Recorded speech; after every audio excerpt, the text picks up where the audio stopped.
La Contrahistoria. Un programa presentado y dirigido por Fernando Díaz Villanueva.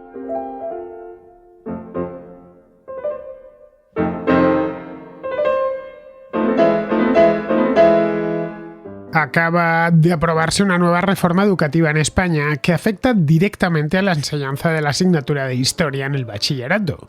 Desde distintos puntos se ha acusado al gobierno de ideologizar la asignatura y al mismo tiempo de vaciarla de contenido. En el bachillerato desaparece incluso el plan de estudios durante el primer año.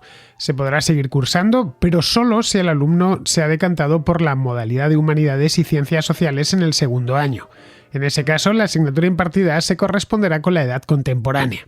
En España, de cualquier modo, los planes de estudio se elaboran entre el Ministerio de Educación y las consejerías del ramo de las distintas comunidades autónomas, por lo que, dependiendo de la región, los alumnos tendrán a su disposición una asignatura de historia más o menos ambiciosa desde el punto de vista cronológico.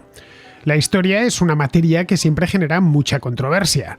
Es, como decía Enzo Traverso, todo un campo de batalla en el que se despachan asuntos muy del presente. No ha habido reforma educativa en la que la historia no haya sido protagonista en mayor o menor medida.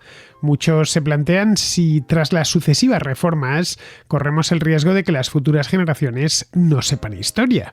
El hecho es que las generaciones pasadas que estudiaron con otros planes de estudios tampoco es que sepan mucha historia. A modo de botón de muestra, se acaba de estrenar en Amazon Video la serie Sin Límites, que cuenta de forma dramatizada el viaje de Fernando de Magallanes y Juan Sebastián Elcano. Y la serie está llena de errores históricos pergeñados por guionistas que estudiaron historia hace 2 o 3 décadas. Este de Sin Límites es solo un ejemplo reciente, pero es bastante común comprobar cómo el conocimiento de la historia deja mucho que desear en prácticamente todas las generaciones. Los que saben historia se lo deben a su propio interés y no tanto a lo que trataron de enseñarles en la escuela. Es más, una persona que no haya recibido una sola clase de historia en su vida, pero que haya mostrado interés por aprender por su cuenta, sabrá muchísima historia. Quizá el problema se deba entonces a que no se ha sabido hacer de la historia una materia atractiva para los niños y jóvenes en edad escolar. Los mismos niños y jóvenes que lo saben todo de deportes, de música o del mundo de los videojuegos sin necesidad de haber recibido clases sobre estas disciplinas. El debate, como vemos, es muy interesante, también muy amplio y va mucho más allá de la simple pedagogía. Para abordarlo, hoy tenemos en La Contrahistoria a 2 habituales del programa. Por un lado a Javier Rubio, fundador y director de Academia Play, que es un popularísimo canal de YouTube especializado en la divulgación histórica. Lo hacen con animaciones y lo hacen muy bien. Estuvo ya Javier Rubio con nosotros hace unos meses. Y Alberto Garín, que en fin, no hace falta que presentarle en este programa porque es bien conocido por la audiencia. Alberto es profesor de historia desde hace ya un cuarto de siglo y bien, entre los tres trataremos de averiguar qué es lo que está fallando desde hace tanto tiempo para que algo tan aparentemente inocente como la historia se haya convertido en motivo de permanente disputa política.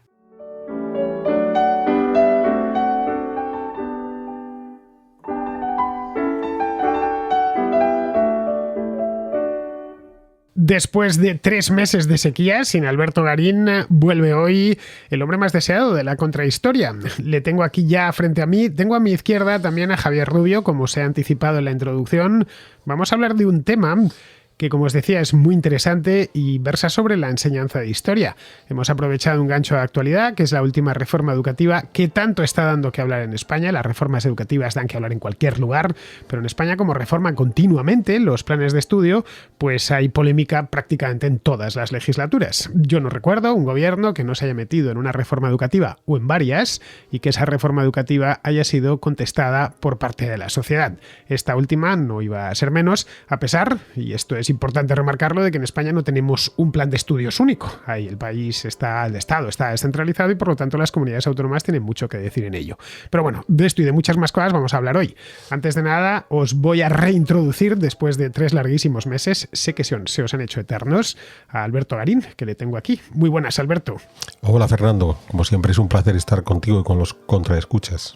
Tengo a los contraescuchas fumando en pipa, Alberto, porque no, 3 meses es demasiado. siempre. No sé cómo hemos hecho para no preparar una contra antes. Estuviste en Guate. Eso influye. Luego se juntó la Feria del Libro, en fin, unas cosas y otras, y que volviste de Guatemala con unas ganas de irte al pueblo, pues fuera de lo común, porque ni siquiera vienes a Madrid, lo cual ya, eso sí que es inexplicable. Se puede entender que no vengas a la contrahistoria, pero venir aquí, a tu patria chica, a tu entraña, pues eso sí que no hay quien lo entienda, Alberto. Bueno, hay cosas tan difíciles de explicar. Bueno, tengo también, como os decía, a Javier Rubio. Javier Rubio no es la primera vez que viene por la contrahistoria. Hicimos un programa juntos hace pues ya un montón de meses, casi un año, que coincidimos en La Gomera, en las Islas Canarias. Y nada, nos sentamos allí, recuerdo, en una biblioteca, en un pueblecito Hermigua, un pueblecito de La Gomera precioso, y nos pusimos a hacer un programa sobre cómo divulgar historia a través de Internet. Bien, el tema de hoy es parecido, aunque no hablamos tanto de divulgación como de enseñanza de la asignatura de historia. Javier no es historiador, Javier es arquitecto de formación, pero se podría decir que es historiador honorario, en tanto en cuanto lleva ya muchos años divulgando de manera muy exitosa historia a través de su canal de YouTube, que es Academia Play. Seguramente le conozcáis, y si no le conocéis, cosa que ya dudo, pues no tenéis más que buscarlo en la caja de búsqueda de YouTube, Academia Play, y veréis que tiene millones de suscriptores y miles de vídeos, todos muy interesantes. En algunos colabora Alberto y en algunos también he colaborado yo. Así que vuelve por la contrahistoria Javier, y para mí, que aparte de un sabio es un amigo, pues es un privilegio tenerle aquí. Muy buenas, Javier. Muy buenas, Fernando. Encantado de estar aquí en tu programa por segunda vez y también estar al lado de Alberto Garit, del más grande. Del más grande, Alberto es el más grande. Bueno, vamos a ponernos con el tema, ya está bien de introducciones. Bien, no sé si habéis escuchado la introducción, entiendo que sí, todos vosotros, los que estamos aquí, evidentemente, porque la acabo de hacer. En la introducción comentaba, así por encima, que quizá el problema de que todos se quejen de la enseñanza de historia es porque la gente no termina aprendiendo historia. Y eso haya que preguntarse, la pregunta del millón sea si es que quizás se está enseñando mal historia desde hace mucho tiempo, no desde ahora.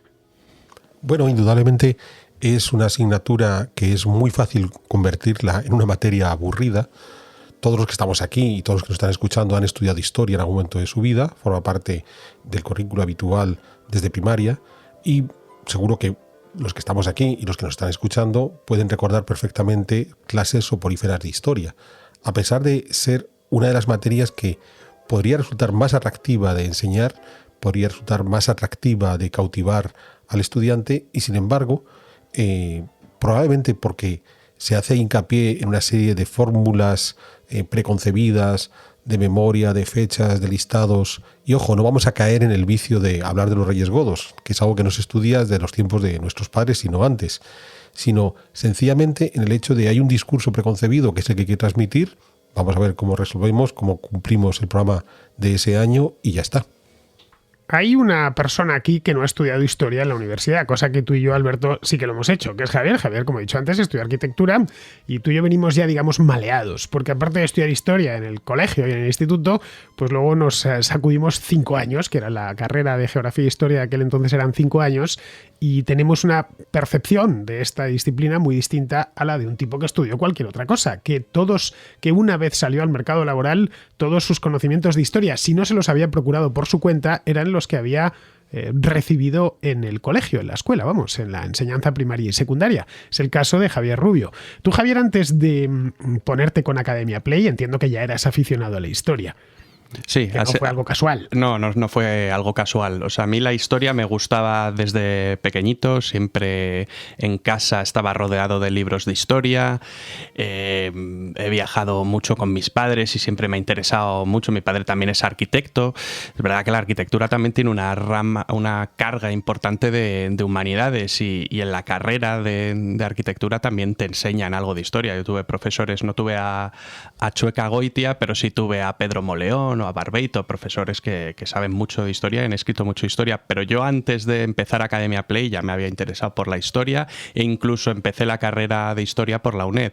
Lo que pasa es que no podía compaginarla con todo el trabajo que tenía en el estudio de arquitectura, y al final pues aprobé un par de asignaturas y no continué, pero vamos, que la historia me gustaba de antes. O sea, que la afición te viene de mucho antes. De cualquier manera, lo que nace en ti primero es la afición. Es decir, no es porque ese amor por la historia te lo inculcaron en la escuela. Normalmente estas cosas o nacen de uno mismo o vienen de casa, pero rara vez, por lo que yo tengo observado, vienen de las clases en el colegio. Rara vez sucede, pero no es muy habitual. Pues tienes toda la razón. En el colegio tenía un profesor de historia que no nos transmitía esa afición, nos transmitía que la historia es algo fascinante, porque es que directamente lo que hacíamos es que nos ponía, decía, sacar un folio limpio, blanco y nuevo, subrayar lo que creáis que es más importante y anotarlo en ese folio. Entonces, claro, ¿cómo sabíamos nosotros lo que era más importante? O sea, no nos contaba la lección, no nos transmitía pasión por la historia, y yo, gracias a ese profesor,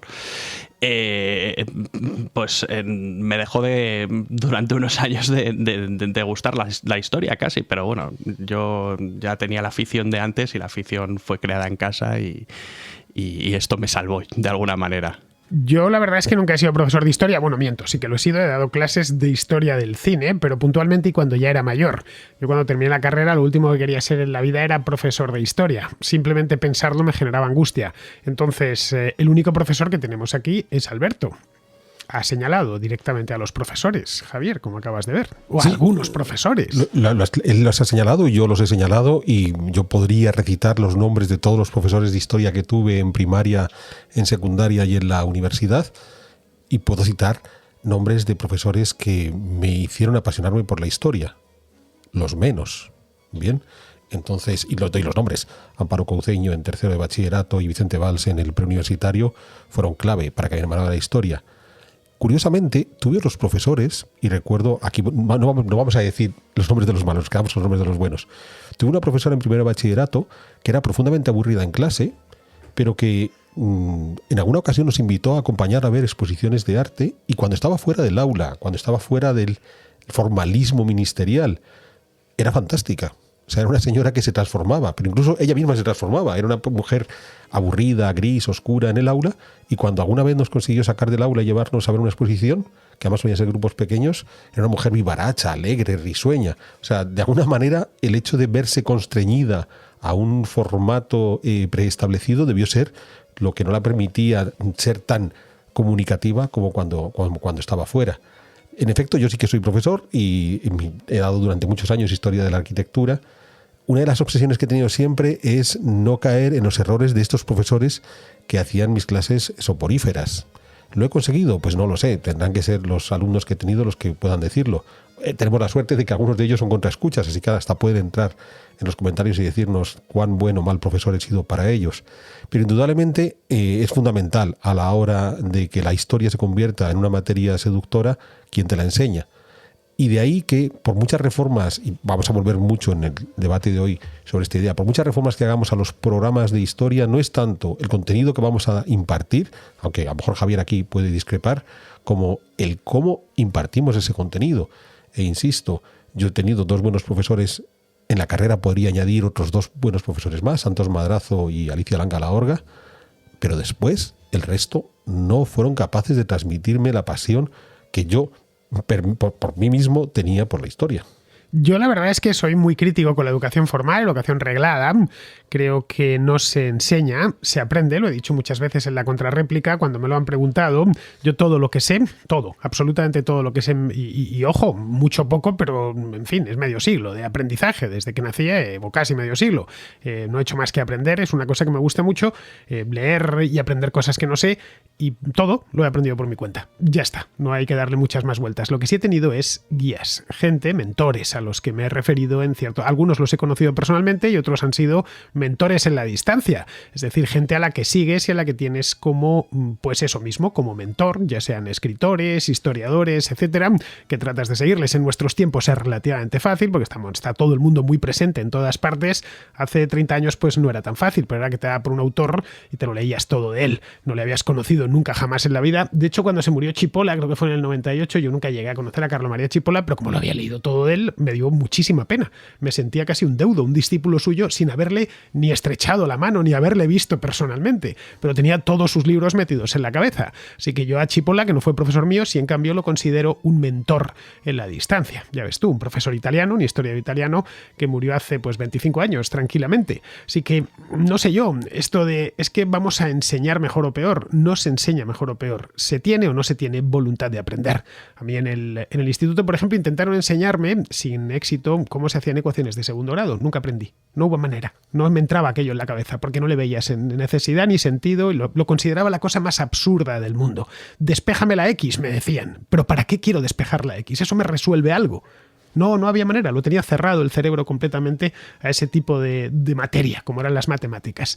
Bien, no sirvió de nada que tuviese profesores mejores o peores, que mi madre incluso se esforzase y me pusiese una profesora particular que era una vecina que estudiaba físicas en la Complutense. No había manera. Es decir, y se empeñaron en que yo aprendiese algo de matemáticas. No había manera porque no me interesaban. Así que entiendo a esos chicos que no les interesa la historia y que dicen, no, la culpa es del profesor. No. Si no le interesa, no le interesa. No hay que obligar a alguien a estudiar algo que no le interesa. No se enseña en una palabra. Se aprende o no se aprende. Y eso nace desde abajo. Nace del propio alumno, que quiere aprender algo. Yo hay un montón de cosas que he tenido que aprender por mi trabajo. Por ejemplo, a manejar esta mesa de mezclas que tengo aquí a mi derecha, que no sabía hacerlo hace 6 o 7 años. Y lo aprendí porque quise. Empecé a buscar mentores, en este caso por YouTube, para que, en una radio que trabajaba pues hace unos años, para que me enseñasen todo lo posible, enseñasen. Yo les preguntaba y ellos me respondían, ¿no? Pero nacía de mí las ganas de aprender cómo se editaba audio, etcétera, todos los secretos de este oficio. No he ido a ninguna clase para aprender esto. Hago fotografías desde hace 10.000 años y además algunas no son malas y nunca jamás he dado una clase de fotografía. He leído un montón de libros y he hecho evidentemente cientos de miles de fotos. De nuevo, no he pasado por la educación reglada. La educación reglada y más concebida al modo en el que se ha concebido en el continente, y me refiero al continente por España, Francia, Alemania, etcétera, es de hecho contraproducente. El sistema británico es infinitamente mejor porque nace del alumno. Tú buscas qué quieres saber y lo que sí tienes, en el caso de Oxford o de Cambridge o de cualquier universidad anglosajona, es los mentores adecuados. Ya me hubiera gustado a mí haberme especializado en la historia, en lo que yo hubiera querido y haber tenido a Chipola a mi disposición para poder ir a verle, qué sé yo, una vez a la semana y coserle a preguntas. Esa es la manera en la que se aprende. Se aprende bien. Cuando hay interés previo. Si no, ¿qué sentido tiene? Al final, los profesores en este aspecto no son verdugos, son víctimas de un sistema prusiano, estatizado, que nace de mentes enfermas del siglo XIX que concebían que un conocimiento previamente establecido por el Estado, básicamente para formar empleados públicos, iba de arriba abajo. Y los profesores no eran más que, soldados de ese propio Estado para implantar unos conocimientos que se olvidaban y que se olvidan al día siguiente del examen. Esto es aplicable no solo a la historia, sino a las matemáticas. He contado mi caso, entiendo que habrá muchos más como el mío, a la biología o a cualquiera. Y esta es la cruda realidad que nadie quiere decir. No es que este plan de estudios o el de hace 5 años o el de dentro de 5 años es que esté mal, es que el sistema está mal concebido y siempre va a haber problemas por ahí. Esa es mi opinión, la he dado muchas veces y aprovechando que hablamos de este tema, pues la vuelvo a dar. No sé a ti qué te parece, Javier. Bueno, está claro que la educación reglada, cuanto más encorsetas el conocimiento, menos te va, yo creo que a seducir, y es muy complicado que un profesor se adapte bien siempre siempre les cuesta adaptarse a la educación reglada. Son un montón de contenidos, se ve un temario extensísimo a lo largo del curso que muchas veces tienes que ir a toda prisa. Entonces, esto permite que ocurran estas cosas, que es que a los alumnos les acabe horrorizando la historia porque es demasiado temario, no relacionan unas cosas con otras.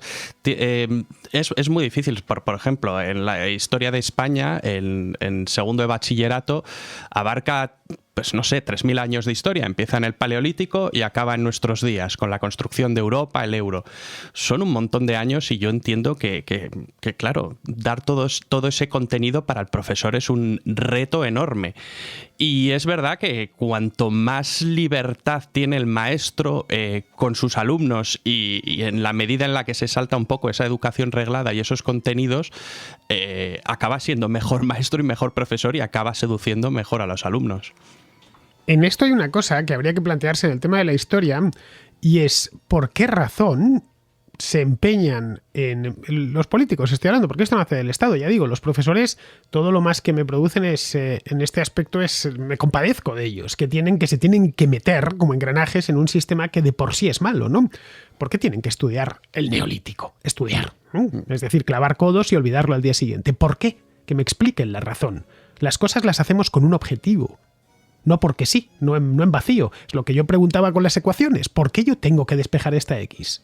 ¿Qué sentido tiene? ¿Me va a servir para algo en la vida? ¿Tengo yo interés en despejar esta X? No, ninguno, en absoluto. En cambio, sí mostraba interés en aquel entonces, pues qué sé yo, por la propia historia, por la geografía, por un montón de disciplinas que me gustaban, en las que sacaba buenas notas y que estaban circunscritas, pues estoy hablando de cuando ya era un bachiller, ¿eh? Es decir, no, cuando eres un niño, pues sí, te tienen que enseñar a leer, te tienen que enseñar a multiplicar y estas cosas, fue la álgebra básica, fundamentales para que puedas sobrevivir en el mundo.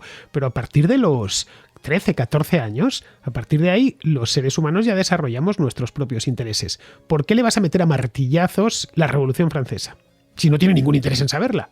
Absolutamente ninguno. Y además tiene que pasar no solo la Revolución Francesa, sino, pues qué sé yo, el Imperio Español, la Edad Media, la Guerra de los 100 Años, el Imperio Romano. Bien, si el chico tiene algún interés, y de hecho lo estamos viendo en YouTube, hoy por hoy la red es el principal profesor de historia del mundo. Yo lo veo en la propia Contrahistoria, tú lo verás en Academia Play, que alguien empieza por un lado y a partir de ahí se va abriendo un abanico. Simplemente, ¿cuántas veces no hemos visto una película y hemos empezado a investigar más? Una simple película, no digamos ya cuando lees un libro que te ha gustado mucho. Y empiezas y vas y vas y vas y vas. A partir de cierto punto sí vas a necesitar mentores, vas a necesitar gente a la que preguntar y que te vaya guiando. Eso es un profesor. No es el... Vamos a ver, señores, siéntense, vamos a tomar apuntes. Tú lo recordarás, Alberto, lo que era la facultad, ¿no? Que parecíamos amanuenses medievales. Sí, yo me negué en redondo, claro. En efecto, por eso porque además teníamos el mismo programa de estudios y los mismos años, de los 25 o 30 profesores que pudimos tener en la universidad, porque había cursos que tenían más de un profesor, yo he citado 2 que fueron realmente buenos profesores, porque en el resto, en efecto, éramos amanuenses, te dedicabas a copiar. Más yo que me tiré hacia la historia del arte, donde lo que además de copiar tenías que memorizar un montón de diapositivas con todos los datos estilísticos y técnicos de la diapositiva para vomitarlo en el examen, pues en efecto éramos amanuenses. Estoy de acuerdo contigo en que indudablemente el interés del estudiante es fundamental para que quiera aprender. Y lo que el profesor tiene que ser capaz es de encontrar si en algún momento los intereses del profesor por enseñar y los intereses del estudiante por aprender coinciden, y en esa coincidencia los dos sacan provecho. Yo confieso, y aquí también vamos a omitir nombres porque tengo uno de nuestros contraescuchas que nos oye a menudo, que fue estudiante mío al que suspendí varias veces porque nuestros intereses no coincidían, solo que llegamos a una buena entente de que él me explicaba que no le interesaba mi clase de historia y yo entendía que no estaba interesado y por tanto tampoco tenía que estar forzando la mano para que el muchacho rindiera mucho más. Cuando pasó el tiempo y descubrió que ya tenía un interés, que era titularse de arquitecto y por tanto tenía que aprobar historia, pues encontramos un punto de consenso que nos sirvió para sacar provecho los dos. Yo para enseñarle algo y él para aprobar la materia y así poder titularse. Entonces, por supuesto que hay intereses que pueden diverger y en el caso de la historia lo sorprendente es que puedan diverger. Porque a la larga, si hay algo en lo que todos vivimos es en la historia. Si hay algo que todos tenemos es historia. En efecto, como tú dices, a lo mejor no todos tenemos que despejar una X. Seguro que un matemático nos explicará por qué en algún momento de tu vida tienes que despejar una X. Pero lo que indudablemente todos tenemos es historia. O sea, todos tenemos un pasado, todos venimos de un determinado lugar. Ese pasado que tenemos nos marca de una manera en nuestra infancia y en nuestra juventud. Entonces, ¿cómo es posible que algo que inevitablemente todos tenemos pueda no ser de nuestro interés? Hay otro tema añadido a esto, al margen de si ya creo que hemos dejado más o menos claro el hecho de que nos enseña y hay que abandonar de una maldita vez la palabra enseñanza. De hecho, en algunos lugares como Cataluña a la consejería la llaman Consellería de Enseñament, creo, es decir, de enseñanza. No se enseña. Se enseña cuando hay voluntad, nace primero el aprendizaje y luego a partir de ahí ya, digamos que la enseñanza se solicita, no se impone. El verbo enseñar se tiene que aplicar en ese sentido, no en el vamos a enseñar y yo como te estoy enseñando tú automáticamente estás aprendiendo. Es una idea muy funcionarial de pensar que porque algo en un papel está escrito en un papel, eso se va a traducir en algo real. Claro, el resultado luego pues es lo que nos pasa continuamente, pero este tipo no ha salido de la universidad, se ha pasado 4 años y pone faltas de ortografía, o debería saber algo más a pesar de todos los años que se ha pasado estudiando, o que preguntas a un chaval de 18 años por la calle en qué año, pues qué sé yo, se produjo la Revolución Francesa y no te sabe decir el año, a pesar de que se lo han repetido varias veces, pero es que no le interesaba y no tiene por qué interesarle. Es decir, hay conocimientos, uno selecciona, el conocimiento es infinito, prácticamente infinito, uno selecciona lo que le interesa y esto se ve bien en lo que he dicho antes, en la red, ¿no? Buscamos lo que realmente nos interesa. Yo, por ejemplo, esto se ve muy bien en nuestras cuentas de YouTube. Si tú entras, yo entro en tu cuenta de YouTube, Javier, los vídeos que me va a recomendar son muy distintos a los que me recomienda a mí. Algunos se parecerán, pero otros sean distintos y lo mismo a Alberto Garín y a cualquiera que esté al otro lado del micrófono. Yo entro y lo más probable es que me esté mostrando contenidos relacionados, por supuesto, con la historia, con la actualidad, con la fotografía, es decir, con los temas que a mí me interesan, a mí personalmente, y en los que estoy en aprendizaje continuo, no en enseñanza continua. Bien, pero este sistema, creado, ya digo, a principios del siglo XIX, una cosa muy centralizada, prusiana, angustiosa, y que ha creado carísima además de mantener, y que ha creado todos los problemas que han venido después, y que gracias a Internet se ha vuelto un poco a la normalidad.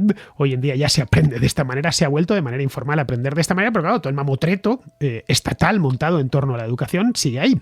Una de las razones que explican esto era crear buenos ciudadanos. Esta era la idea, esa idea romántico-nacionalista de crear buenos ciudadanos. Y por lo tanto, de adoctrinar a la plebe. Si lo engancho de niño, pues ya a partir de ahí le voy a estar metiendo conocimientos continuamente, a martillazos, ya digo, le guste o no le guste, valores, etcétera, y tendré un buen ciudadano, pagador de impuestos, que no se queje y que acepte el statu quo como sea. Eso también ha fracasado. En fin, estamos hartos de planes de estudio dirigidos desde arriba en una dirección y que después alumbran adultos que van en la contraria. Lo he dicho muchas veces aquí cuando se quejan de que no, es que la educación adoctrina a los niños. Bien, a mi padre lo adoctrinaron con la formación del espíritu nacional y todas esas cosas del franquismo, y ya ves tú, cuando tuvo edad de votar, votó a los socialistas, así que tampoco le sirvió de mucho, y no fue mucho después, tenía 30 años, así que, en fin, que ni siquiera esto del adoctrinamiento les funciona, de nuevo, porque viene de arriba. Tienen la intención manifiesta de adoctrinar, pero ni siquiera eso lo consiguen porque el esquema es tan antinatural, tan contrario a la naturaleza humana, que no puede funcionar. Evidentemente, lo que estás hablando del adoctrinamiento y cómo funciona es así, pero yo creo que con la nueva ley, con la LOMLOE, la ley de Isabel Celaá, que empezó Isabel Celaá y ha continuado Pilar Alegría, estamos ante la ley más ideológica que ha habido de la historia de España, porque ya no solo se les adoctrina bueno, acuérdate, por ejemplo, que con la LOE de Zapatero hubo mucho escándalo con la asignatura de educación para la ciudadanía. Siempre ha habido escándalos en todas las leyes educativas cuando se han ido cambiando. Pero esta ley es que no solo, que además que tiene una asignatura parecida que se llama, creo que, saberes éticos y morales, o que sería un poco la continuación de educación para la ciudadanía, que ahí es donde te van a meter el adoctrinamiento, pero es que no se han conformado solo con eso, sino que han metido adoctrinamiento en todas las asignaturas, hasta en las matemáticas. Todos hemos oído eso de las matemáticas con ideología de género, pero es que ya hemos visto los libros y son así, van en ese sentido, en esa dirección, y no solo los libros de Santillana, que puede ser la editorial del PSOE, porque es Prisa. Estamos ante unos libros que evidentemente van a ser a lo mejor más ideológicos esa editorial que otras, pero es que también lo hemos visto en los libros de Vicens Vives, de SM, y todas las asignaturas te meten al final un churro después de cada lección de objetivos de desarrollo sostenible. Yo estuve hojeando los libros de filosofía, te meten objetivos de desarrollo sostenible. Coge y haz un mural con los de tu clase, reivindica, sal a manifestarte, créate un perfil en la red social y reivindica a una filósofa de la historia que haya sido olvidada. O sea, te están invitando a que hagas activismo político ya directamente. O sea, esto yo creo que no lo hemos visto con ninguna ley educativa. O sea, está sobrepasado todo. Esto se ha visto siempre. Javier, en serio, unas veces es más visible y otras veces menos, pero en tanto en cuanto el Estado se reserva la elaboración del plan de estudios, lo hace conforme a los principios de ese por Estado. supuesto, pero creo que está rebasado unos límites que no habían rebasado otras leyes anteriores. Bueno, este por gobierno... Supuesto, yo estudié con la Ley General de Educación de 1970, que creo que es la que estudiasteis vosotros. Ya en mi época, a principios de los 90, se empezó a implantar la LOCSE de Felipe González, pero la LOCSE de Felipe González, en muchas cosas, es verdad que se adelgazaban los contenidos, pero era parecida pues a la EGB, a BUP y CO, que es lo que estudiamos todos nosotros. Luego pues vino la LOE de Zapatero, pues hubo la polémica esa con Educación para la Ciudadanía, luego la LOMCE de Wert, que también se parecía mucho a la LOE, cambiaban 4 cosas, pero esta yo creo que, o sea, yo me he leído los decretos de ESO y bachillerato que se han publicado en el BOE, y es que es tremendo. O sea, es que ya no directamente en historia ya no estudias historia, estudias ideología de género, estudias cómo, no sé, y además en los saberes básicos y en las competencias específicas te van a evaluar cosas tan disparatadas como si eres un buen ciudadano y estás, no sé, pues comprometido. Eso lo indican mucho en lo que viene en el BOE. Dice, todo el rato hablan de ciudadanos cívicos comprometidos con los valores, con los objetivos de desarrollo sostenible. Te van a ir a tu casa y te van a fisgar en la basura a ver si reciclas. O hay cosas que no son evaluables, sí, pero es que es todo ideología. Directamente ya no hablan de historia, solo es el mejunje ideológico del PSOE. Entonces a mí me parece un disparate auténtico. Pero bueno, aquí hay que recuperar la idea que acaba de lanzar Fernando en el caso de su padre o de mis padres. Nuestros padres estudiaron con un libro único, la famosa Enciclopedia Álvarez, que tenía todos los contenidos propios de la primaria, con un relato histórico que alababa al régimen franquista, y tal como ha dicho Fernando, cuando llegó la ocasión de votar, su padre y los míos votaron al PSOE. Entonces, si había una educación ideologizada máxima, era la de la Enciclopedia Álvarez. No sé si la tendrás en casa, la de tus padres. Yo sí tengo la de los míos y es absolutamente maravillosa. Pero mis padres no estudiaron con la Enciclopedia Álvarez, pero, por ejemplo. Pero y supongo que existiría, yo no sé quién estudiaba con la Enciclopedia Álvarez, pero mis padres tenían un libro de texto por cada asignatura. No sé cómo. Es verdad que es muy ideologizada, o sea, la Enciclopedia Álvarez. Por supuesto, todos los niños que estudiaron entre 1954 a 1966, el manual básico era la Enciclopedia Álvarez. Entonces, la cuestión está en que tenemos esa creencia, como dice Fernando, de que porque está puesto en el papel va a funcionar. Bueno, primero, tú mismo reconocías, Javier, que la cantidad de material que va a tener que dar el profesor, por ejemplo el de historia, es tan grande que buena parte de ese material no lo va a dar. Segundo, los que tenemos hijos, los tuyos todavía son pequeños, cuando llegan a esa edad te vas a dar cuenta, el profesor además selecciona los ejercicios. O sea, en el libro le plantean X número de ejercicios y él va a utilizar la mitad de ese X número de ejercicios por falta de tiempo o por falta de ganas o sencillamente porque elige a su gusto. Tercero, la mayor parte de las veces estamos hablando aquí de la falta de interés o de la desconexión de intereses entre lo que está en el libro y por tanto el profesor tiene que enseñar y lo que los estudiantes quieren aprender, de modo que en la mayor parte de los casos van a resolver esos ejercicios como muchos otros ejercicios que hemos resuelto nosotros en el pasado, en el cual, bueno, a ver, ¿qué hay que hacer? Hay que hacer esto. Bueno, pues yo lo hago, me ponen la nota, apruebo, sigo adelante, pero no se preocupe que en el segundo inmediatamente después de que me han dado la nota se me ha olvidado. Entonces, pensar que porque está puesto en el papel va a tener una mayor capacidad de adoctrinamiento, por muy sesgado que sea ese adoctrinamiento, la actual ley educativa, en el caso de historia más que las anteriores, pues es ser muy confiado en el poder que tiene ese papel. Pero voy más lejos. Si el auténtico adoctrinamiento de la historia no reside en que sea más o menos ideologizado hacia un lado o hacia otro, que la Enciclopedia Álvarez estuviera más a la derecha y la actual ley de historia va a estar más a la izquierda. El auténtico adoctrinamiento está en el hecho, por ejemplo, de que nos enseñan historia de España, ¿vale? Entonces, en efecto, vivimos en España, parece coherente que tenemos que aprender la historia de este país. Sí, pero es que nos enseñan historia de España como si la España actual fuera exactamente la misma que había en el siglo XV o que había en el siglo I. Entonces, ahí sí tienes un poder de adoctrinamiento espectacular, una lluvia fina que va empapándolo todo. Bien, es, por ejemplo, que es muy curioso y seguro que podemos hablar de ello ahora. Entonces, ¿la España actual es la misma España de la Hispania de los visigodos? Sé que es algo que hemos hablado tú y yo a menudo y entonces podemos ver hasta qué punto sí o no. Pero voy a más lejos. ¿Qué tiene que ver la España actual con la España del siglo XVII? Donde un tipo que era español nacía en Sevilla o en Buenos Aires, o en México, y la capacidad de viajar de un lado para otro era infinita.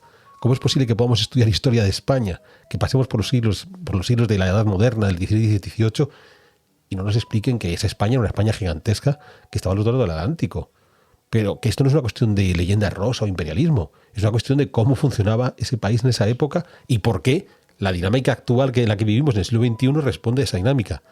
No, o sea, ya en el hecho que nos dan historia de España y nos explican historia de España en la época romana con los mismos límites geográficos que el actual Reino de España, o que nos explican historia de España en el siglo XVII con los mismos límites geográficos que la España actual, eso sí que es el auténtico adoctrinamiento y es contra que nadie se levanta. O sea, me da igual que estemos a la izquierda o a la derecha, nadie se levanta. Bueno, pero Alberto, es que te estás olvidando de que la nueva ley educativa, por ejemplo, en Historia de España en bachillerato, empieza en 1812, la historia de España. O sea, que no vas a ver ni la romanización, ni el reino visigodo de Toledo, ni la Reconquista, ni los reyes católicos, ni Felipe II, ni Carlos V, no vas a ver nada de eso, ni la conquista de América, no vas a saber que España, efectivamente, o el Imperio Español se expandió y que, bueno, y que poco tiene que ver, obviamente, el Imperio Español del siglo XVII con el Estado-Nación decimonónico que hay a partir de 1812. No tiene nada que ver. Pero ellos, hablo de los pedagogos y los tipos que hay en el ministerio que han redactado esta ley, se olvidan de todo lo anterior a 1812. Es verdad que eso se da de primero de eso a cuarto de eso, pero los niños son muy jóvenes y yo creo que no asimilan bien los conceptos todavía, porque obviamente no tienes el mismo nivel con 12 años que con 17. Y estoy de acuerdo en lo que dices. Una cosa es el alcance que tenga ese adoctrinamiento, otra cosa es que quieras adoctrinar. Yo lo que te estoy criticando es que esta ley, obviamente todas las leyes que ha habido educativas, tal como se ha estudiado la historia, creo que no son buenas, pero esta a mí me parece peor que otras y creo que se adoctrina más. Es verdad que luego el alcance del adoctrinamiento yo creo que puede ser mucho más menor de lo que la gente está pensando y tampoco hay que asustarse tanto. Y confío también en la buena labor de muchos maestros que hagan caso omiso de las tonterías que dice esta ley. Y además también tenemos la suerte, por ejemplo, en la Comunidad de Madrid o en otras comunidades, que las competencias están transferidas y aquí no se va a hacer caso a las cosas que dice la ley. Pues el tema de los suspensos aquí va a ir de otra manera, porque ahora con la nueva ley puedes pasar de curso con muchas asignaturas suspensas. Aquí en la Comunidad de Madrid se está estudiando para hacerlo de otra manera, aunque todavía no se sabe cómo va a ser. De hecho, yo a mis hijos estuve en una charla, me los voy a cambiar de colegio y estaban los profesores muy preocupados porque no sabían cómo iban a adaptarse a esta nueva ley, no sabían lo que iba a hacer la Comunidad de Madrid, iba a empezar el curso en septiembre y no saben muy bien cómo lidiar con esta ley. Seguramente pues, los primeros meses hagan exactamente lo que han estado haciendo hasta ahora, que tendrán unos nuevos libros de texto, pero no creo que les dé tiempo a actualizar mucho su metodología y depende de cada centro, depende de cada profesor, cada uno siga habiendo cierta libertad de cátedra y enseñará de la manera que él crea pertinente. Y tenemos también los ciudadanos, los padres, la libertad de meterles en un centro o cambiarles a otro. Si no te gusta, si ves que les están adoctrinando demás, pues oye, tienes la posibilidad, pues le cambio de centro. Pero fíjate, nos ponemos en el caso de que nuestros estudiantes llegan al bachillerato, a esta nueva formato de historia que comienza en 1812, con la mente vacía, no saben absolutamente nada, han vivido encerrados permanentemente en casa jugando Minecraft y por tanto no saben nada del patrimonio histórico que les rodea, no saben nada de nada, y comienzan el primer día de clase y les dicen, bueno, 1812, nace la nación española, hay una constitución que se promulga en Cádiz y el primer artículo dice, la nación española es la reunión de todos los españoles de ambos hemisferios. Pues ya está, ya hemos jodido el modelo nacional equivalable de la España 1812 igual al Reino de España contemporáneo, porque tenés que decir a los chicos, oye, ¿qué es esto de los ambos hemisferios? No es que en 1812 todavía una parte de España que estaba al otro lado del Atlántico. O sea, si es que elijas la fecha que elijas... Bueno, 10 años después ya se habían perdido esos dos hemisferios. Pero lo que voy es que de hecho fue un árdago eso que se hizo en la Constitución, a ver si se salvaba. Elijas la fecha que elijas, inevitablemente pensar que puedes dejar que esa fecha permita establecer el modelo de historia nación-estado, que es la que termina por imponerse. Ahí es donde está la singularidad, en el hecho de que nos preocupa que haya un ejercicio en el que tengas que hacer la búsqueda de una filósofa olvidada en el pasado, y no nos preocupa el hecho de que sistemáticamente nos enseñan historia como si las naciones-estados contemporáneas fueran eternas y la España de 1812 fuera exactamente la misma que la España de 2022. Entonces, ¿qué importa que 12, 13 años después se hubiera perdido toda América? En 1812 hay un marco legal en el cual todavía se considera que esa parte que está al otro lado del Atlántico forma parte de ese país. Entonces, ahí es donde está la contradicción. ¿Cómo podemos explicar la Constitución de Cádiz? ¿Cómo nos enseñaron a Fernando y a mí, que somos prácticamente contemporáneos, cómo nos explicaron la Constitución de Cádiz sin contarnos que una parte de los diputados eran americanos, que el presidente de las Cortes podía ser, según se iba rotando, y en muchas ocasiones el presidente podía ser un guatemalteco o un chileno? Que nunca me lo contaron. Que a mí nunca me lo contaron, y yo pienso, joder, ¿cómo puede ser que me explicaran la historia de la Constitución de Cádiz y la revuelta contra los franceses y la libertad que eso suponía? Y nadie me dijo cuando yo tenía 10 o 14 o 20 años que en ese congreso en Cádiz, en ese parlamento, había una cantidad de representantes americanos importantísimos. ¿Cómo fue posible que no lo contaran? Ahí está el auténtico adoctrinamiento, esa obsesión de historia como historia de la nación-estado. El resto, cuando llegue el próximo gobierno, volverá a cambiar la ley y entonces le dará un giro a todos los ejercicios ideológicos y etcétera, pero que además son ejercicios que a nuestros hijos les pueden influir, al que sea influenciable porque ya venga de casa influenciado, bien, y posiblemente la mayor parte o les traiga sin cuidado o provoque la reacción contraria. Y volvemos al caso del padre de Fernando, de mis padres, formados en el nacionalcatolicismo franquista, educados con esa enciclopedia Álvarez, y que sin embargo, cuando llega la democracia no tienen ningún pudor en votar a todo lo contrario a lo que le han enseñado, a lo que les han estado adoctrinando, y primero a través de las propias clases de historia, cuando eran niños.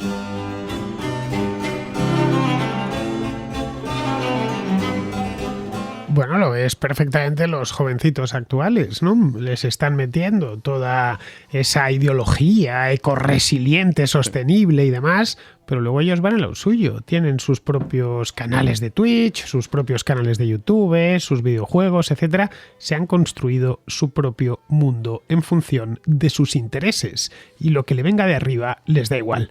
Entre otras cosas porque, como bien decía Alberto, el enfoque ya en sí de la enseñanza de historia, insisto, la enseñanza, que no el aprendizaje, es ese mismo.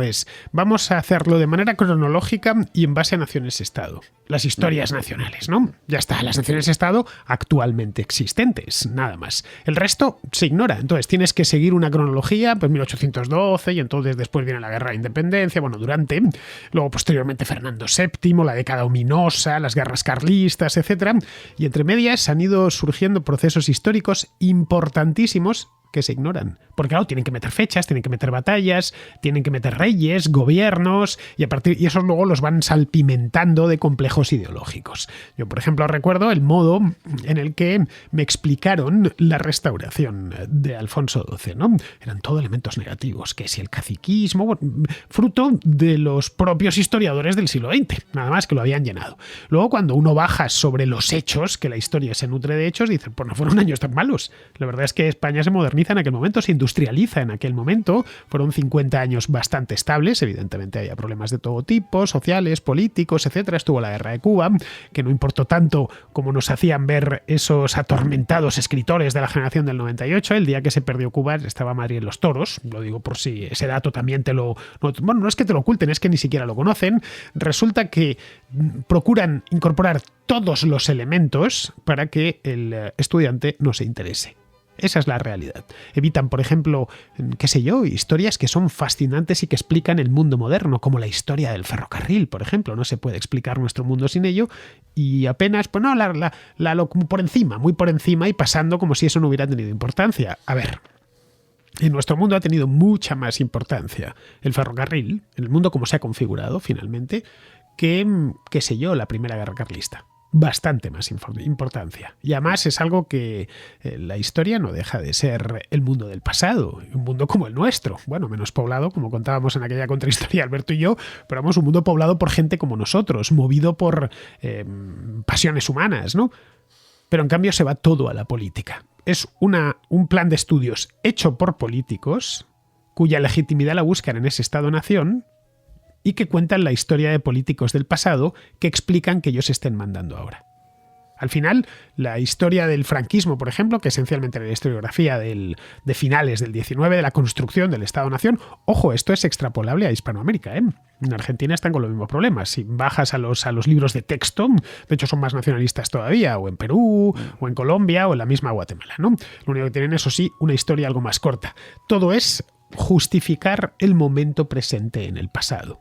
Político, insisto. Y el resto se va dejando. Esa es la razón por la cual no se estudia historia de la economía. Claro, no se entiende absolutamente nada. Y las pocas cosas que te meten de la historia de la economía vienen debidamente condimentadas, con mucho adjetivo, mucho tal, pero sin entender el proceso de ninguna manera.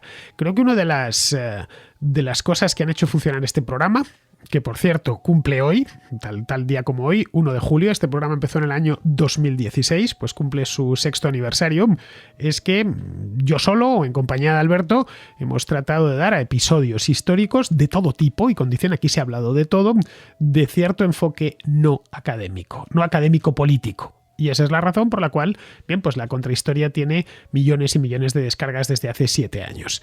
Mucha gente que no era aficionada a la historia, que no le había interesado lo más mínimo, me ha escrito a lo largo de estos años, los he podido conocer personalmente mientras firmaba libros, me decían, es que a mí nunca me había interesado esto, pero escuché tu historia del café, por ejemplo, y me fascinó. ¿Cómo podía ser que yo llevase bebiendo café toda la vida y tuviese una historia tan rica?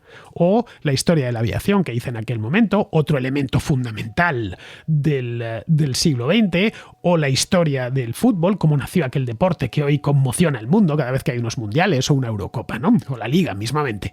Bien, todas estas cosas pasan por encima del plan de estudios. Completamente no existen. Es reinados, gobiernos, mucha política, porque está hecha por políticos. Si queremos arreglar la educación, lo primero que se debería hacer es sacar a los políticos de ahí. Nada más. Podemos pensar, entonces, ¿quién lo va a organizar? Se puede organizar desde abajo, la educación siempre existió, ¿eh? Es decir, la voluntad de los padres para que sus hijos tengan una buena formación es muy preexistente al Estado y al politiqueo. La idea de querer aprender es innata en el ser humano. Yo desde niño he querido aprender cosas, ¿vale? Es cierto que hay gente que no tiene la misma voluntad o que quiere aprender cosas de otro estilo. A mí ha habido cosas que no me han interesado nunca, ¿no? Las matemáticas, por ejemplo. Tampoco me interesa, qué sé yo, la zoología, no me interesa mucho. Bueno, pues los animales, cuando estás viendo la televisión y hay un documental de animales, yo cambio, porque realmente no me interesa qué sé yo, las jirafas del Serengeti. Bueno, me parecen curiosas, llamativas, pero nada más. En cambio, si veo un documental sobre, no sé, la historia del cine, por ejemplo, pues seguramente me quedé viéndolo porque me interesa. Esa es la diferencia. No se ignora, se nos trata de uniformar desde arriba. Y ese es el huevo de la serpiente, el origen de todos los males. Y entre medias, pues quedan, por desgracia, los profesores y toda la estructura educativa, que tienen que atender a eso, a los caprichos de políticos que buscan su autolegitimación. Y claro, la asignatura de historia es clave, no es como biología, qué sé yo, que a fin de cuentas pues una mitocondria es una mitocondria y no se la puede llenar de componente político, o qué sé yo. Bueno, se puede llenar, ¿eh? Ten en cuenta que las matemáticas ahora son con perspectiva de género. Es una tontería. Igual te hubiesen gustado a ti más. Eso es una tontería, eso es bla, bla, bla, qué sé yo. No, al final pues las ciencias más las exactas, como es el caso de las matemáticas, no se las puede toquetear mucho. En cambio, la historia le puedes dar todo lo que quieras. Dime, Alberto. Es que en realidad estamos con el debate de las matemáticas con este enfoque de género. Bueno, en las matemáticas hay un reflejo en los libros de matemáticas de la realidad en la que se vive. Bien, esto es un artículo que yo escribí hace años.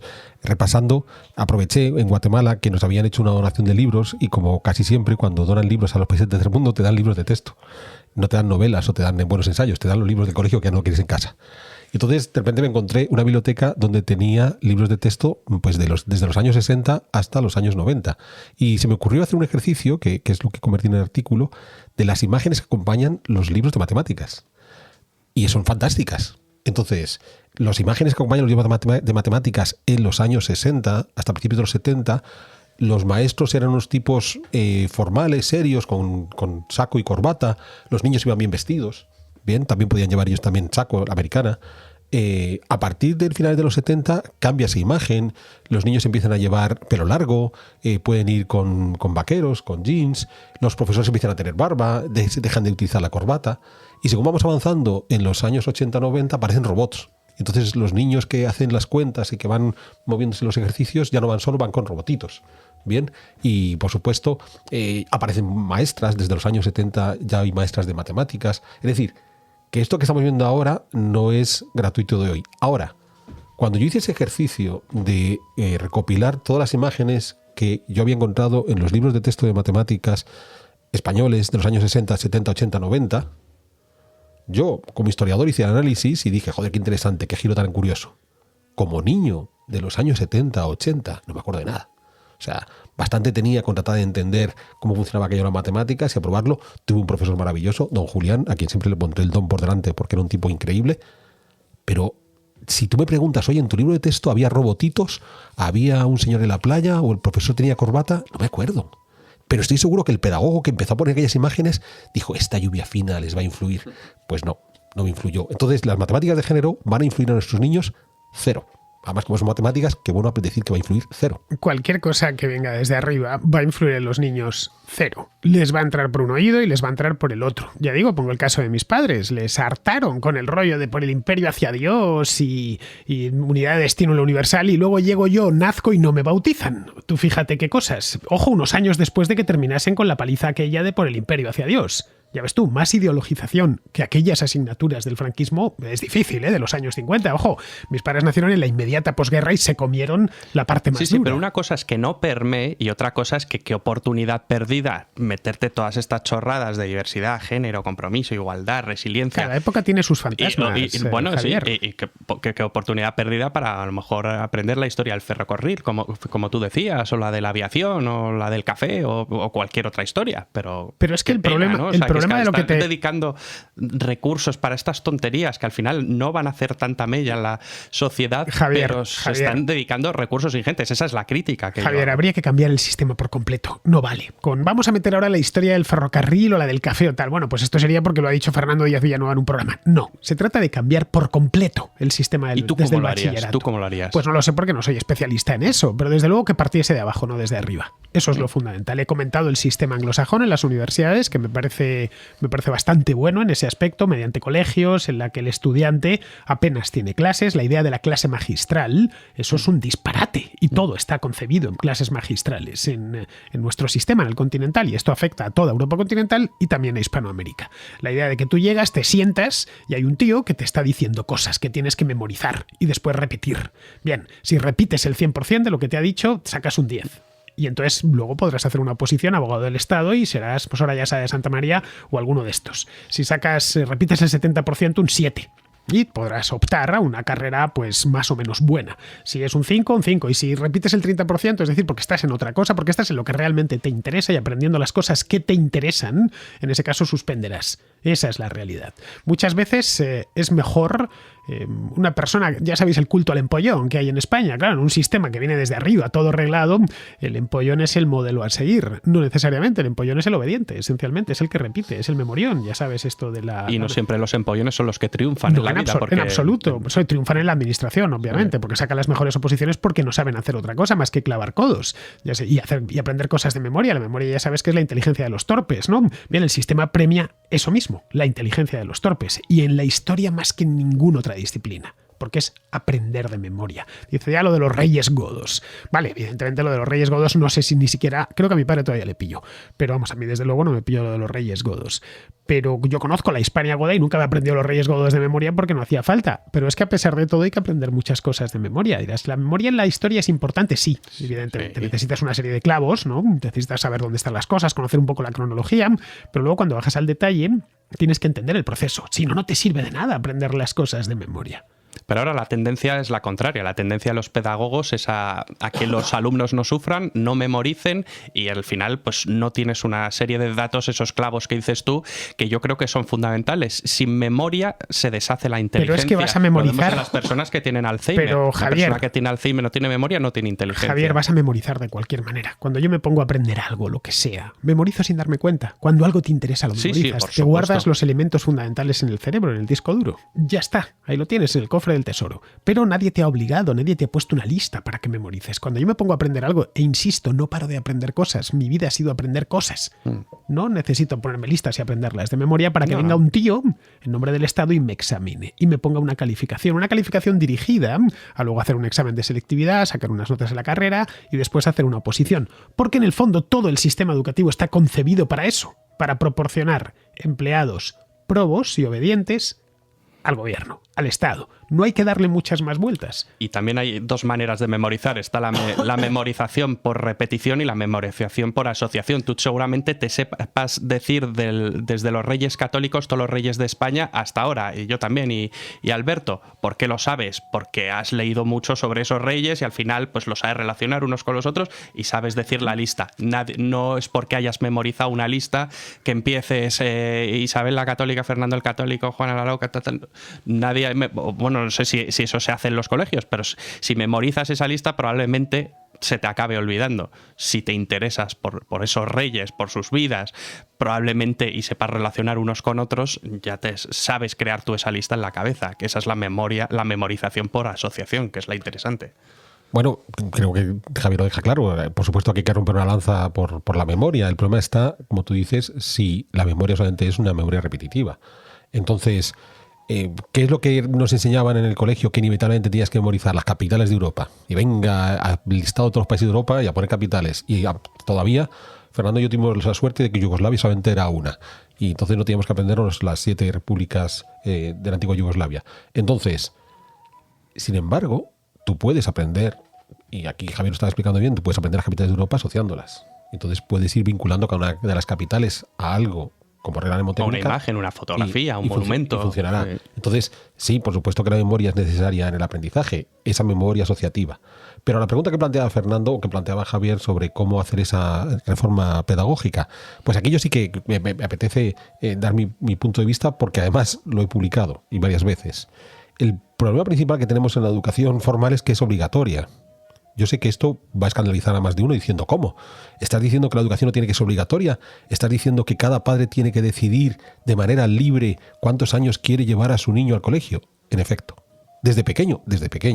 Y si yo de repente a mi hijo de 4 años no le quiero llevar a aprender lengua y matemáticas, quiero que aprenda danza y corte y confección, pues que aprenda danza y corte y confección. Bien, supongo que muchos estarán escandalizados de lo que estoy diciendo ahora, porque insisto, como es obligatoria, no importa lo que le enseñes, porque estás obligado a aprenderlo. O sea, podemos tener las escuelas llenas de muy malos profesores porque es obligatoria. Y entonces tenemos que ofrecer ese servicio. Miren, señores, yo como Estado me he comprometido a educar a todos los niños desde los 4 hasta los 16 años. Como son tantos millones de niños, tenemos que tener tantos cientos de miles de profesores. Buena parte de ellos no tendrán ganas de ser profesor, no tendrán la dinámica capaz para transmitir, para encontrar esos puntos de consenso de interés. Pero como es obligatoria, pues tengo que ofrecer ese servicio y ya está. Entonces, si la educación no fuera obligatoria, podría ocurrir que hay padres desaprensivos que harían que sus hijos no aprendieran. Que existen igual.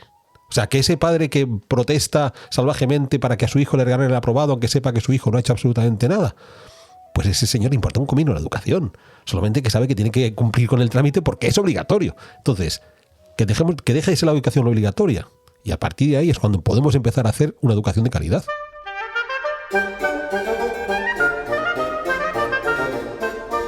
Efectivamente, es así. Yo segundo lo que dice Alberto. Hay que arrancar la educación, algo tan importante como la educación, hay que arrancársela de las manos al Estado. No hay otra. Pero disculpa, ojo, que eso no significa que haya que acabar con la educación pública, que pueda haber una financiación pública de la educación, pero que no sea obligatoria. O sea, vale, yo quiero que mi hijo se eduque, carezco de recursos, puedo llevar a un colegio público donde mediante los impuestos a mi hijo le garantizan esa educación que yo no puedo pagar en mi bolsillo. Sí, perfecto, pero que no sea obligatoria. Y que no esté obsesionada con la memoria, con unos contenidos que siempre va a dictar el que gobierna, no lo olvides. Por cierto, hablando de la calidad, ¿no? De lo que el niño termina aprendiendo. Al final el niño o el joven, no estamos hablando de niños de primaria, sino más bien ya de secundaria, incluso universidad, va a aprender lo que quiera aprender. No lo olvidemos, la voluntad que tenga de aprender. ¿Cuántos empiezan derecho, qué sé yo, y tardan 8 o 9 años en terminarlo? De aquella manera, además. ¿Pero realmente querías estudiar algo? No, pero bueno, ¿cuántas veces lo habrás oído? Lo de yo, bueno, estudié Derecho porque tiene más salidas, ¿no? ¿Pero te gusta la materia? No, nada. No me interesa lo más mínimo. He ido aprendiendo, he ido memorizando y tal y cual. Bueno, serás un pésimo abogado si es que llegas a serlo y al final todo lo que tendrás es un papel, un certificado que dice que tienes conocimientos de los que careces. Porque al final luego lo que resulta es eso. El sistema en sí es tan disparatado que lo que resulta es que está el mundo lleno de titulados de disciplinas que desconocen.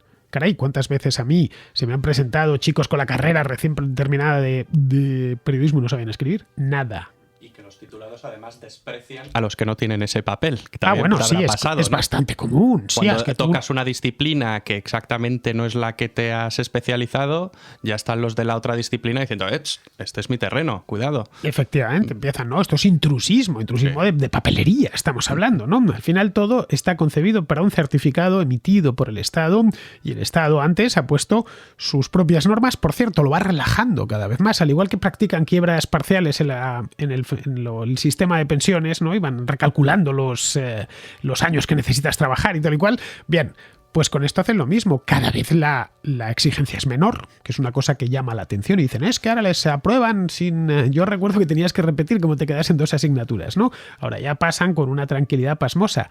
Ya como queda un poco igual. No, pero es lógico que tengan que aprobar de una forma sencilla. Porque claro, ¿cómo hacemos para ese compromiso que hemos adquirido con la sociedad de ofrecer una buena educación al estudiante? A ese estudiante que está suspendiendo, a lo mejor hay que darle una atención más personalizada, lo que supone contratar más profesores. Como ya no tengo presupuesto para contratar más profesores, mira, los hago pasar, que vayan saliendo, y de esa manera mi compromiso se acaba aquí. Le he dado el título, he cumplido, ya no tengo que invertir más en profesores. Entonces, como tú dices, van relajando porque no tienen la capacidad para cumplir el compromiso que habían adquirido. Y luego resulta que el chico que quiere aprender algo porque le nace de dentro, que qué sé yo, quiere aprender robótica, no le pongas una asignatura de robótica. No digas, ahora vamos a aprender todo robótica. Venga, porque vamos a hacer robots aquí. Eso no sirve para nada. Ponles facilidades en las escuelas para quien quiera, quien realmente se sienta llamado por ello, tenga los mentores adecuados y los medios adecuados. Lo mismo, quien quiera aprender historia, que la pueda aprender. Estamos hablando ya de adolescentes. Es decir, gente que hace 200 años pues sería ya un hombres hechos y derechos. Lo que pasa es que se ha prolongado la infancia hasta límites insostenibles, ¿no? Te dicen que a los 40 años eres todavía joven y cosas así, ¿no? Bien, no, a los 40 años no eres joven ni lo vas a ser nunca por más que digan. Ni a los 35 tampoco, como mucho de espíritu.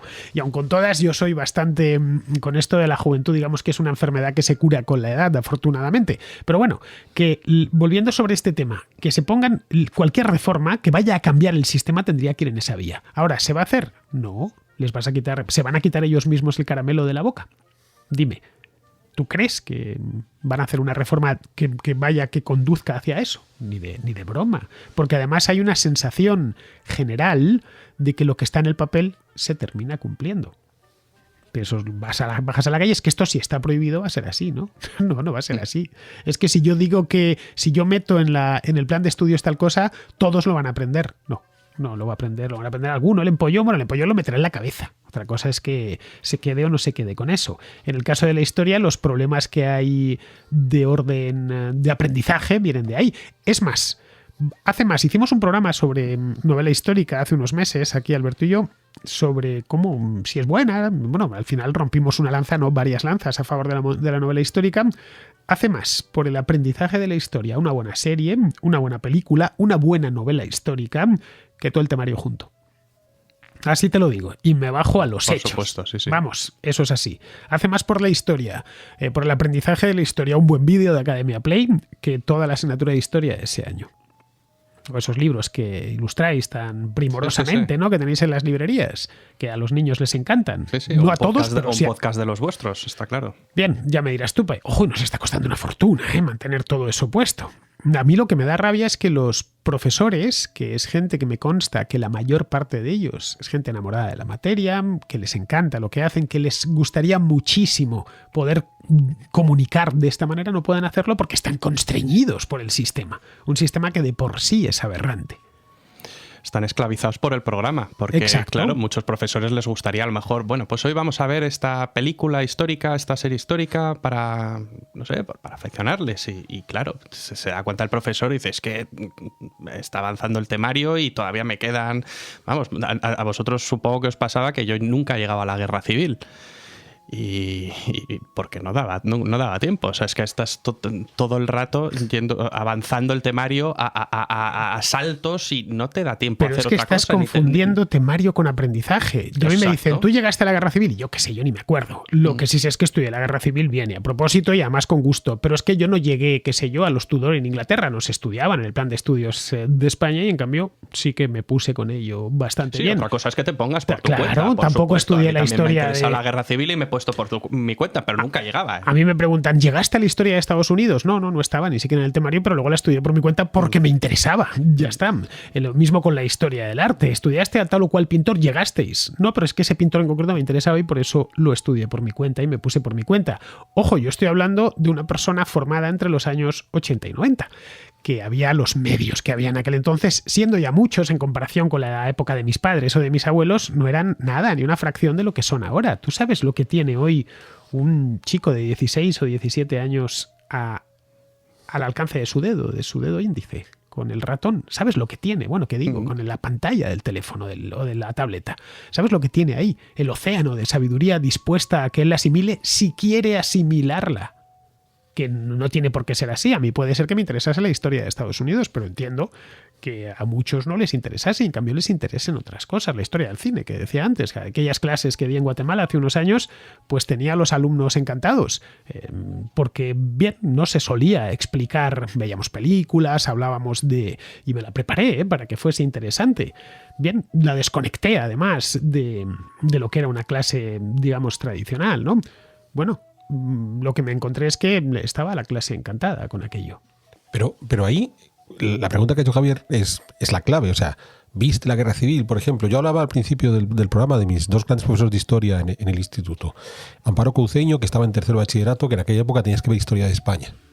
Claro, ya tenía un programa muy denso. Empezabas en los romanos y acababas en la transición a la democracia. Pues Amparo llegó el primer día de clase y dijo: que sepan ustedes que damos 2 días de clase a la semana. El primer día hablamos de la historia antigua y el segundo día de la historia contemporánea. Ya está, ella tomó la decisión de que a partir de ese día, todos los jueves, empezábamos en Alfonso XIII. Y a partir de Alfonso XIII, claro, llegamos a la transición democrática, sí, porque a ella le interesaba poder ver esa parte. O sea, no se constriñó a, no, es que el temario dice que hay que empezar en Roma y después de Roma vienen los visigodos, luego viene la Edad Media, luego vienen los Reyes Católicos. No, ella partió el curso. Claro, es muy curioso porque yo me quedé ahí con un agujero del siglo XVIII, que no vimos el siglo XVIII, tampoco vimos mucho el siglo XVII. Pero ¿qué importa? Lo que aquella mujer hizo fue transmitirnos su pasión por la historia, saltándose la norma. No digo que haya que ver todo el temario, pero digo que los profesores están agobiados y que muchas veces pero el profesor se agobia porque quiere agobiarse. O sea, yo, como te digo, la mayor parte de las veces he estado dando historia de la arquitectura y tú que eres arquitecto sabes lo que supone dar historia de la arquitectura. Bien, prácticamente tenías una lista de los edificios que había que enseñar. ¿Por qué? ¿Por qué tengo que enseñar esa lista de edificios? ¿Por qué tengo que enseñar esta? No, primero, hay muchos que no los conozco de persona. Entonces, ¿cómo voy a hablar de un edificio que no conozco en persona? O sea, ¿qué puedo explicar yo de algo que no he visto? Que hay que experimentar el espacio, y tú lo sabes, ¿bien? Entonces, yo enseñaba los edificios que me daba, que quería enseñar. ¿Sabes cuál era el principal problema de los profesores de historia de la arquitectura? Que estaban aterrorizados de que el estudiante de arquitectura pasara al siguiente año y el siguiente profesor le dijera: ¿tu profesor del año pasado no te explicó la Plaza de San Pedro? ¿Tu profesor del año pasado no te mostró las obras de Wren en Inglaterra? Y claro, el profesor se quedaba complejado como diciendo: mis compañeros van a pensar que soy tonto.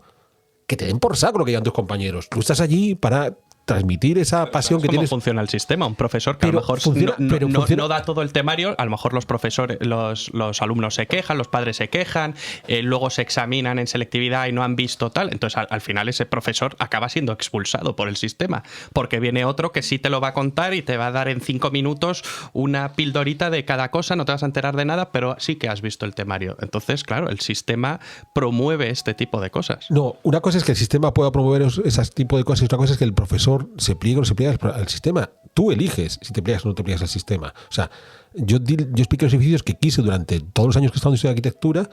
Habrá un estudiante que habrá protestado, muchos que no les interesaba absolutamente nada. Bien, yo confieso que, claro, y tú lo sabes bien porque ya digo, has estudiado arquitectura. La ventaja de mi clase es que cuando yo empecé a darlo, dábamos con diapositivas a oscuras, pues como llegaba el estudiante que acababa de entregar proyectos y estaba cansado, pues podía dormir placenteramente en mi clase. Y como además yo tengo una voz monótona, le acunaba. De modo que mis clases eran muy solicitadas para ir a descansar, ¿vale? Entonces, más allá de esos intereses de repente sorprendentes que podíamos encontrar, nadie me ha dicho le vamos a expulsar de la universidad porque no ha explicado las obras de Wren. Nadie me ha dicho le vamos a expulsar de la universidad porque ha considerado que en realidad Bernini es peor arquitecto que Borromini. No, nadie me expulsó por ese tipo de cosas. Yo consideraba que tenía que tomar la decisión de, bueno, ¿qué puedo transmitir? ¿Hasta qué punto puedo ofrecerles una serie de elementos de mi interés que coincidan con los suyos? Ahí es donde tengo que encontrarme. donde tengo que encontrarme con mis estudiantes. Entonces, no, es que tengo que darte el programa entero porque le van a pedir. No, es que el profesor el año que viene va a pensar que soy tonto porque no he explicado este edificio. No, ese no es el interés de los profesores. O no debería serlo. Y otra cosa es ser profesor de segundo de bachillerato, que estás dando clase a unos alumnos que se juegan en un examen, se van a jugar todo su futuro. Porque si no les da la nota no van a poder acceder a X universidad. Entonces, pues es otra cosa. Yo creo que es diferente. Pero incluso cuando estás en el bachillerato, bien, cuando yo di clases de bachillerato en Ponferrada con el maravilloso profesor Javier Laínez. Me acuerdo que Javier Laínez decía, vamos a hablar de arqueología. ¿Te acuerdas de todos los profesores? Garín, me tienes fascinado. Yo no me acuerdo de ninguno. Javier era compañero, no era profesor. Yo me acuerdo de los motes, pero no de yo daba clases, nombres. Yo daba clases como profesor con Javier. Y me acuerdo que Javier hablaba, vamos a hacer arqueología. Y yo le decía, pero es que aquí no tenemos nada. Pues no, vamos al campo de la Par y si aparece un pedazo de alpargata, les explicamos qué es una alpargata y cómo sirve. Eso no estaba en el programa. Pero Javier quería hacerlo. Javier quería llevar a los chicos a que tocaran el terreno, a que vieran la geografía, a que entendieran el folclore, a que entendieran cómo se hace la producción. Claro, tú dices, y después cuando llega la selectividad, ¿qué ocurrió? No ocurre nada. Cuando llega esa selectividad, que la hemos hecho todos, te metes un mes encerrado en casa, memorizando todo lo que te han pedido para eso, que alguno lo habrás visto en clase y mucho no, y mucho lo has visto en clase y se te olvidó al día siguiente y tienes que volver a memorizarlo para esa actividad y ya está. Te voy a poner un ejemplo que te vas a dar cuenta fácilmente. En Cataluña, yo soy un profesor que yo voy por libre, yo hago lo que me da la gana y además es que he decidido que le voy a dar a mis alumnos todas las clases en español. ¿Tú crees que es el expulsado del sistema o no? ¿Va a seguir dando clases o le van a montar un pollo? Va a seguir dando clases. No lo sé. Y lo sé porque tengo compañeros, tengo amigos que se dan clases en secundaria en Cataluña y que el primer día de clase llegan y dicen, a ver, ¿en qué tengo que dar la clase? Y cuando la mayoría de los que tienen allí presentes son hispanoamericanos, le dicen, mejor en español, no, pues vale, en español ya está.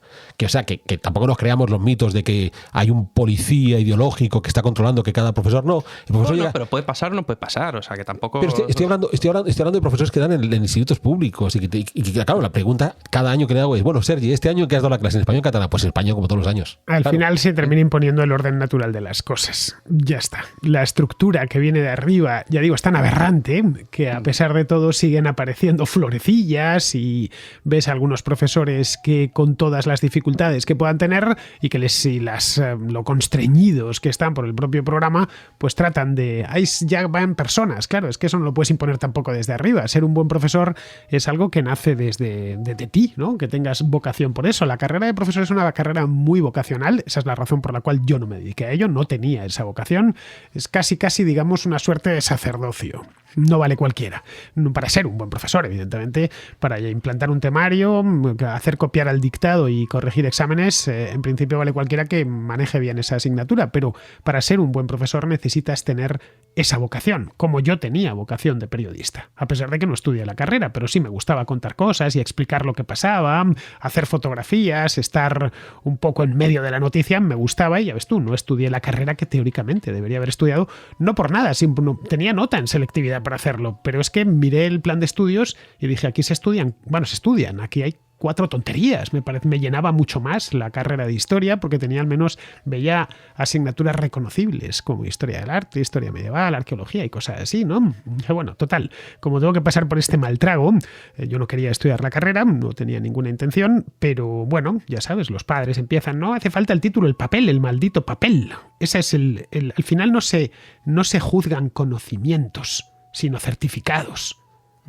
No se saben, esta persona, fíjate, como los políticos una de las cosas que hacen es inventarse títulos y doctorados falsos, copiados y tal, en todos los partidos además. Es la hipertitulación, ¿no? La titulitis. La titulitis, de la que se habla muy a menudo. Bueno, ellos realmente es el tipo de sociedad que han fomentado durante décadas y décadas, ¿no? Aquí todo es papel. Todo tienes que ir certificado, con un sello bien clarísimo del Estado. No importa si sabes o no sabes.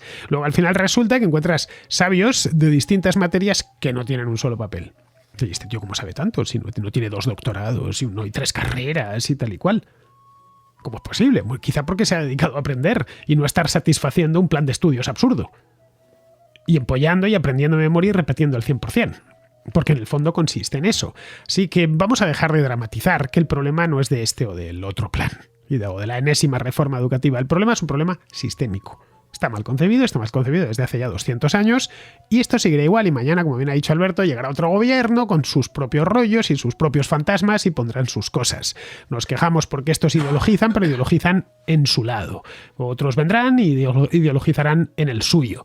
De hecho, si ves, por ejemplo, de lo que se quejan en países como Hungría, es de lo contrario.